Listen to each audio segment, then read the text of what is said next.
제가 구원의 긍정이라고 하는 제목으로 말씀 전하고 또 정교사님 설교 보고 듣도록 하겠습니다. 기독교가 가진 타종교와 비교를 거부하는 탁월한 점이 하나 있다면 바로 구원론입니다. 기독교 외의 다른 종교들은 대부분이 인간의 노력과 행위를 구원의 가장 중요한 근거로 봅니다.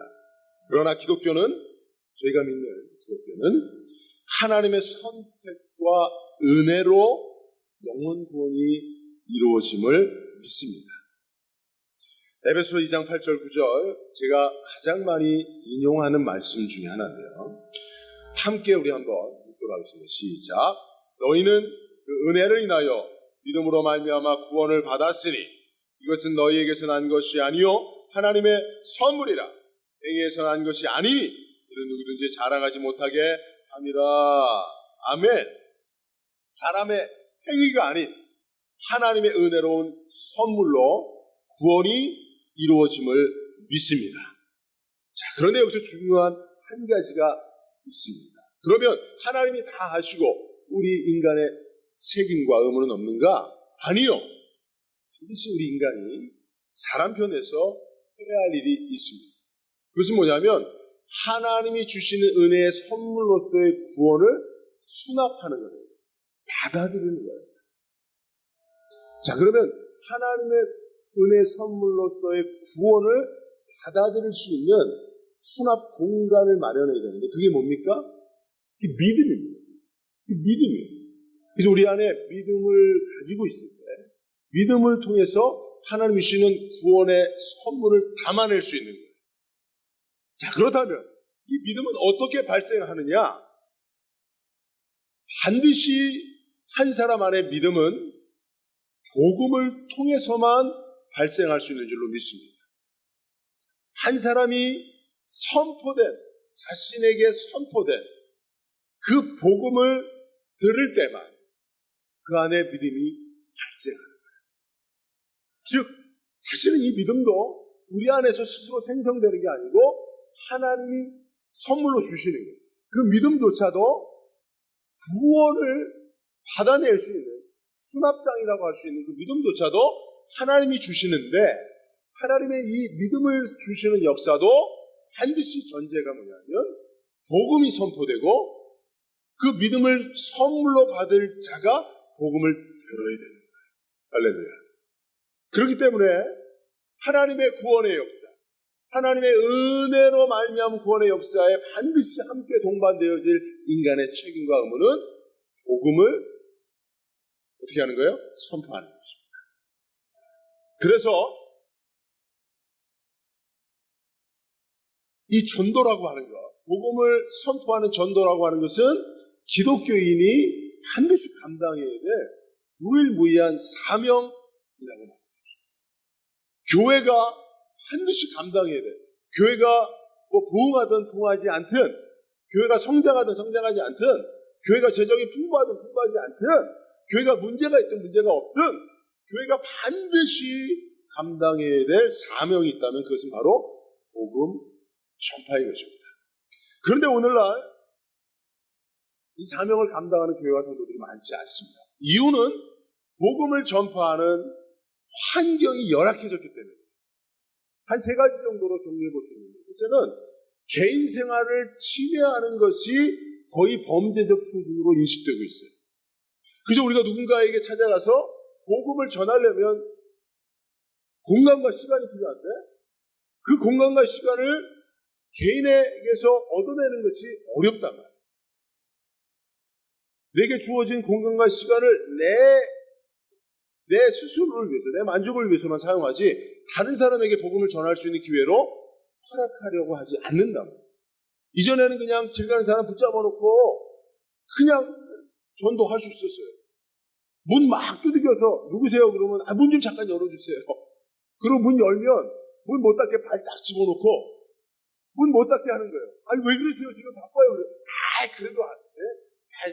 그러면서 옛날에 그 전도할 때 전도 특공대, 그래서 전도도 특공대라고 했어요. 적을 막 섬멸하는 특공대처럼. 특공대들이 해야 될 것은 담력, 그래서 문을 열게 하는 비결, 그리고 문을 열었을 때 절대로 발을 빼지 않고 몸을 던지는, 그리고 몸을 열고 들어가서는 절대로 내쫓기지 않는 이런 식의 전도 비결을 얘기해요. 지금은 이게 범죄입니다. 지금은요 이게 가능하지 않습니다. 미국이나 유럽은 도무지 공공장소에서 복음을 전할 수 없도록 법으로 규제하고 있어요. 이런 식으로 개인의 생활을 침해하는 것이 범죄적 수준으로 인식되고 있는 사회 속에서 복음을 전파하는 쉽지 않단 말이에요. 또 물질 만능 시대로서 영적인 것에 대한 관심도가 떨어집니다. 천국 가셔야 되겠죠. 이 땅에서 살기도 힘들어요. 그렇기 때문에 세 번째는 교회와 또 성도 개개인의 삶이 행한 잘못들로 인해서 복음에 대한 호의가 떨어졌어요. 그래서 예수 믿으세요. 예수는 좋아도 예수 믿는 것들은 꼴 보기 싫어. 그래, 예수는 전하지만 난 교회는 가고 싶지 않아. 이렇게 된단 말이에요.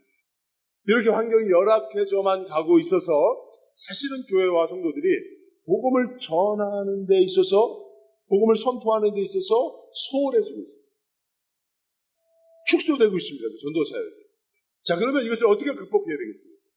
앞으로 예수님 오시기까지는 점점 더 환경은 열악해질 것입니다. 복음을 전할 수 있는 기회들은 자주 박탈되어질 것입니다.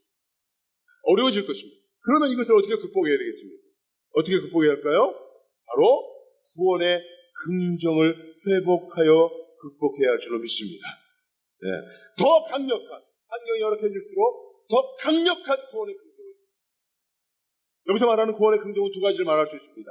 하나님께서 지금도 복음 선포를 통해서 영혼들을 구원한다는 사실을 긍정하는 겁니다. 지금도 하나님은 이 복음 전파를 통해서, 세상에 미련해 보이는 이 복음 전파를 통해서 영혼들을, 하나님 구원하시기로 작정한 영혼들을 구원해내신다는 이 강력한 긍정을 합니다.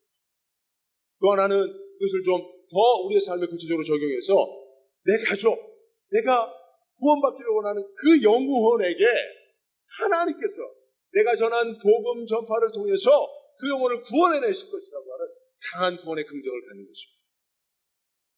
환경이 열악해질수록, 환경이 어려워질수록, 복음 전파할 수 있는 환경이 힘들어질수록 우리는 더 강한 구원의 긍정으로 이 열악한 환경을 돌파할 수 있도록 주님의 이름으로 축원드립니다. 자, 오늘 바울의 전도의 핵심 동력이 무엇이었는가? 바로 이 구원의 긍정이었습니다. 여러분, 사도 바울 시대에도 복음 전도의 상황이 그렇게 녹록하지만 않았습니다. 오늘 본문의 배경이 되는 로마는 더욱 그러했습니다. 로마에는 복음에 대한 박해가 있었습니다. 핍박이 있었습니다. 복음 전하다 죽는 사람들이 많이 발생했습니다. 그럼에도 불구하고 사도 바울이 굳이 로마에까지 가서 복음을 전하려고 하는 이유가 무엇이었을까요? 그것이 바로 복음의 긍정, 구원의 긍정이 있었기 때문입니다. 10절에 보면 어떻게 하든지 이제 하나님의 뜻 안에서 너희에게로 나아갈 좋은 길 얻기를 구하노라. 가는 길도 험하고 위험도 많고 가서도 위험이 도저히 도모사리고 있는 로마인데도 불구하고 바울이 굳이 로마로 가려고 했던 이유가 무엇이냐 말이에요. 그것은 바로 15절에 그러므로 나는 할 수 있는 대로 로마에 있는 너희에게도 복음 전하기를 원하노라. 할렐루야. 복음 전하기 위해서.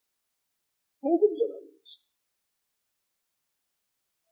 바울에게 있어서 굳이 힘든 여정에도 불구하고 로마에까지 가서 복음을 전하려고 했던 이유가 무엇이냐? 다시 한번 말씀드리지만 복음에 대한 긍정, 영혼 구원에 대한 강한 긍정이 있었기 때문에 그렇습니다.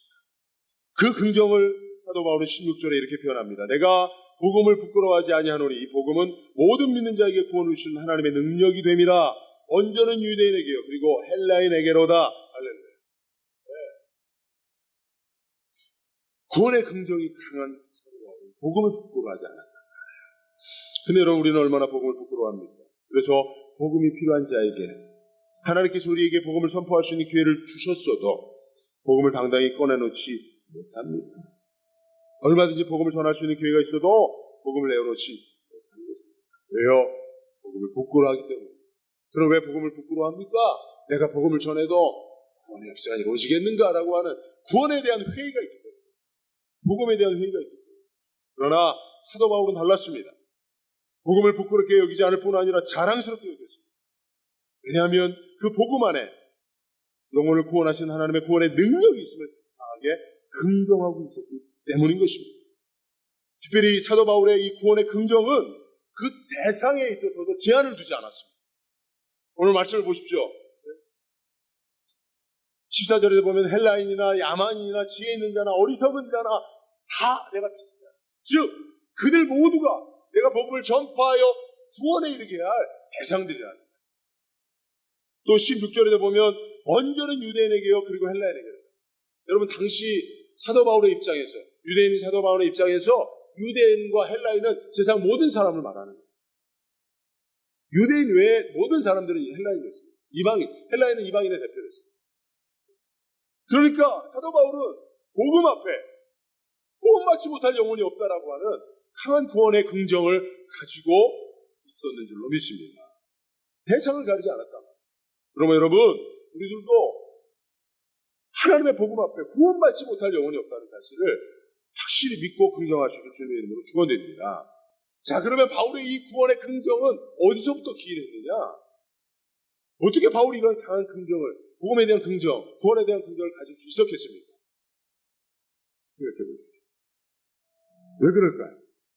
그전 바울 자기 자신의 경험, 자기 자신이 구원받은 그 경험 때문에 원래 사도 바울은 어떤 사람이었습니까?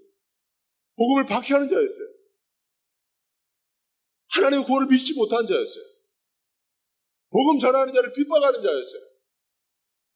오히려 복음 전하는 자들을 잡아 가두고 죽이는 자였습니다. 살인자였습니다. 포행자였습니다. 핍박자였습니다. 그런데 복음 앞에 꼬꾸라졌어요. 구원의 반열에 들게 된 것입니다. 그러니 여러분 사도 바울이 자기 자신을 볼 때 나는 도무지 구원받을 수 있는 존재가 아닌데, 나는 도무지 하나님의 구원이 내게 임할 수 없는 존재인데, 내 삶을 보거나 내 존재를 보거나 어떻게 내가 구원받을 수 있겠는가 생각했는데 복음 앞에 꼬꾸라진 거예요. 구원받은 거예요. 그러니 나와 같은 자도 구원할 만한 복음이라면 세상의 그 누구를 구원해야지 어떻게 하겠는가. 그게 사도 바울의 구원의 긍정에 대한 이유입니다. 여러분, 우리가 구원의 긍정을 가지지 못하는 이유가 무엇입니까? 내가 구원받은 감격을 잃어버렸기 때문에. 나 같은 죄인 살리신 주 은혜의 그 놀라움을 잃어버렸기 때문에. 어메이징 그레이스라는 게 무엇입니까? 놀라운 하나님의 은혜가 무엇입니까? 내가 구원받은 거예요. 나 같은 자가 구원받은 거예요. 내가 어찌 하나님의 자녀가 될 수 있습니까? 그런데 나를 하나님이 구원하십니다. 이게 어메이징 그레이스입니다. 이게 놀라운 주 은혜입니다. 할렐루야. 나 같은 죄인 살리신 주 은혜. 사도 바울은 자기 자신 안에 있었던 이 구원에 대한 확신, 그것을 통한 구원의 긍정, 이것이 복음을 전파하는 강력한 동기가 되었다고 하는 사실, 오늘 말씀 통해서 깨달을 수가 있는 것입니다. 그러면 여러분, 누가 전도자가 될 수 있습니까? 내가 구원받은 감격과 감사를 가진 자가 전도자가 될 수 있는 줄 믿습니다. 누가 선교할 수 있습니까? 누가 선교? 구원의 긍정이 강하다 못해 내 가족, 내 이웃들에게 그 구원의 대상이 제한되지 않고 이것이 세계로까지 나가는, 열방에까지 나가는,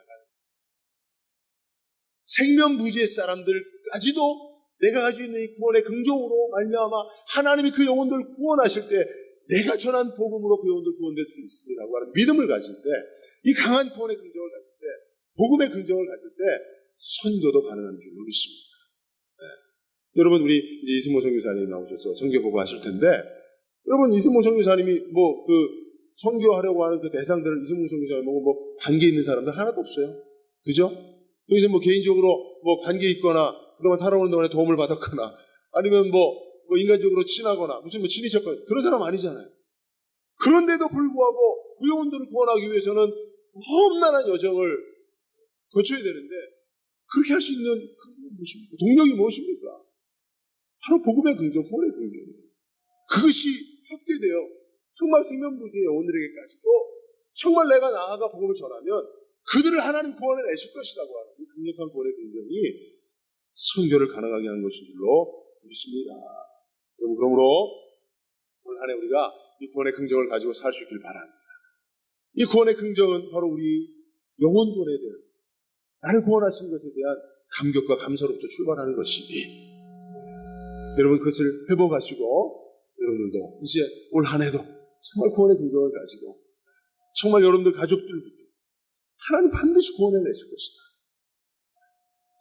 반드시 우리 가족부터, 내 친척부터, 내 이웃부터 하나님 반드시 구원하실 것이다. 복음으로 구원할 것이다. 강력한 구원의 긍정으로 여러분들 가족 구원이 이루어지고 여러분들 친구 구원이 이루어지고 친척 구원이 이루어지고 이웃 구원이 이루어지고 나아가서는 선교회까지 이바지할 수 있는 저와 여러분 예수 주님의 이름으로 축원드립니다.